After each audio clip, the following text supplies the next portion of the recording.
24th, 79 AD. It started like every other morning. The bakeries opened before sunrise, 33 of them. We know this because we found them, still standing, bread still in the ovens. Pompeii was not a small village. It was a city of 20,000 people, wealthy, connected, alive. And it had everything: theaters, bathhouses, restaurants, a red light district more organized than most modern cities. The streets were paved. They had sidewalks, stepping stones to cross flooded roads, traffic laws carved into stone. These were not primitive people. They were us. Behind the city, rising 4,000 feet into the sky, stood a mountain. They called it Vesuvius, and they loved it. The slopes of Vesuvius were covered in the richest farmland in all of Italy. The soil was so fertile, so impossibly dark and deep, that farmers said it felt like the earth itself was alive. They were more right than they knew. Nobody in Pompeii had ever seen a volcanic eruption. Not one person, not one generation. The last time Vesuvius erupted, it was 1,800 years before they were born. So to them, Vesuvius was not a threat. It was home. But 17 years before that morning, the mountain gave them a warning. In 62 AD, a massive earthquake shook the region. Buildings collapsed, water systems broke, hundreds died. They rebuilt. Of course they rebuilt. This was Pompeii. This was home. What nobody understood, what nobody could have understood, was that the earthquake was not a random act of nature. It was Vesuvius waking up. On the morning of August 24th, the ground began to shake again. Small tremors, nothing unusual. The city moved through its mourning, the way it always did. Markets opened, children went to school, merchants counted their coins. Then with full force, at exactly 1 in the afternoon, the mountain opened. What came out was not fire, not at first. It was a column of ash and gas that rose 15 miles into the sky.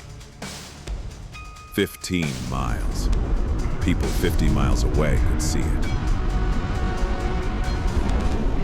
Pliny the Younger, a Roman writer who watched from across the bay, described it as looking like an enormous umbrella pine tree growing from the earth. He had never seen anything like it. Nobody had. In Pompeii, the first thing that fell was pumice.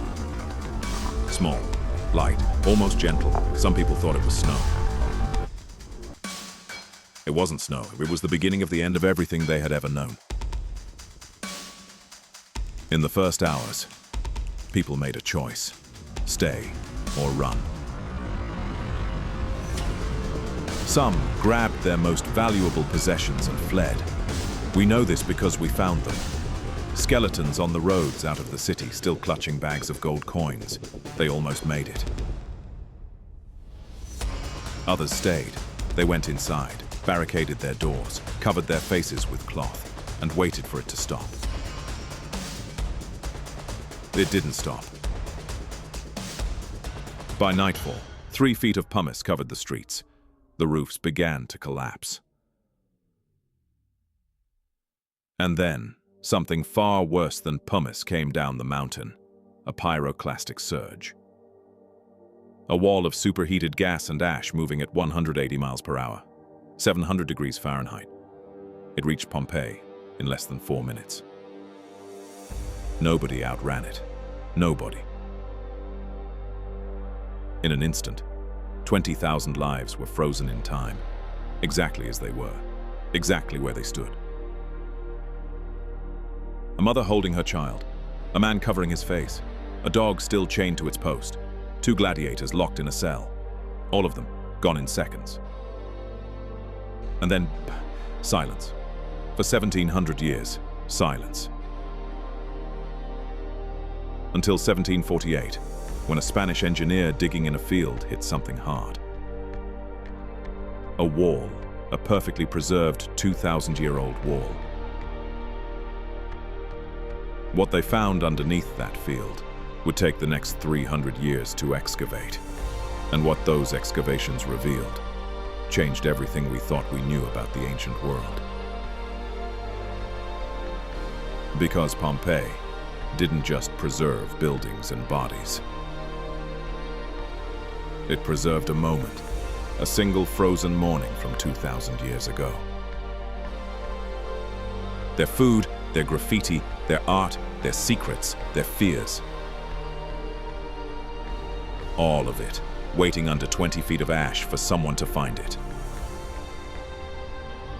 Next chapter, we go inside. What they found in those streets will change how you see the world you live in today. Follow Scars of Time for more histories what scarred the world.